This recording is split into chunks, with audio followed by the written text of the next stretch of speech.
Chào mọi người nhé. Hôm nay là mình sẽ đưa mọi người đến cái điểm là Đồ Thông Tình Yêu nhé. Mọi người cùng mình vào trong này khám phá xem nó như thế nào. Đẹp, rất đẹp luôn.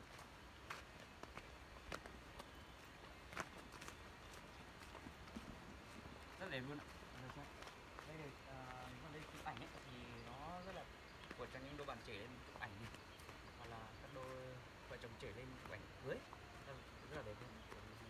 Rất là thẳng. Đây, điểm này thì nó ở Thắng Cô Rùa của xã Vị Xu Phình. Mình đang trải nghiệm váy nhá. Mọi người giới thiệu mình vào trong kia xem có những cái gì đẹp. Đây ạ, mình vào xem nhá. Này thì mùa này là nó không phải là mùa du lịch của Mù Căng Chải, nhưng là điểm này nó hơi vắng thôi. Nếu mà là mùa du lịch ấy, thì có rất là đông khách luôn.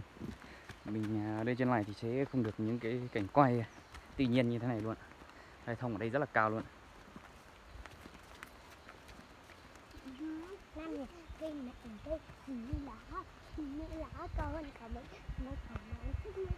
Ngày trước mà nếu mà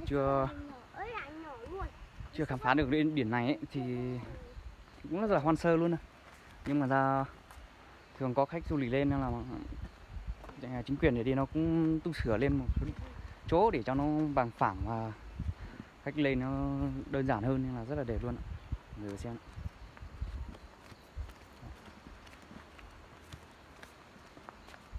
điểm bao phẳng này thì độ dày của nó khoảng chừng 200 m.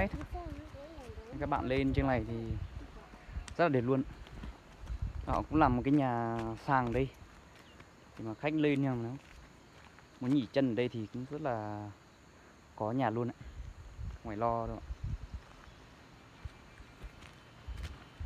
Trong này thì mình không biết rõ lắm đâu, nhưng mà nếu mà tính khoảng thời gian trồng thì chắc ở đây cũng khoảng chừng rơi tầm 30 năm rồi xong mới to thế này, rất là to. Mà ngày trước thì các cụ nó trồng thì người ta cũng chỉ trồng thôi, nhưng mà tự dưng lại trồng được 2 hàng thông ở đây rất là thẳng luôn. Thường là vào dịp Tết ấy thì mọi người rất là đông lên trên này, nướng gà hay là quay lợn đây cũng có luôn ạ. Đây là những cái bát lửa của người ta còn sót lại đấy.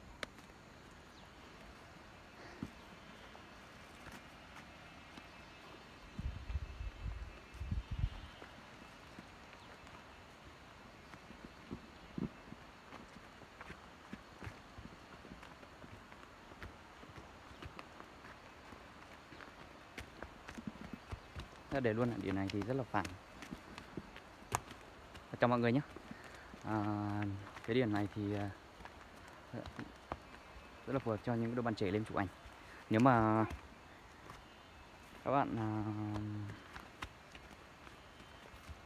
thấy mà đẹp thì các bạn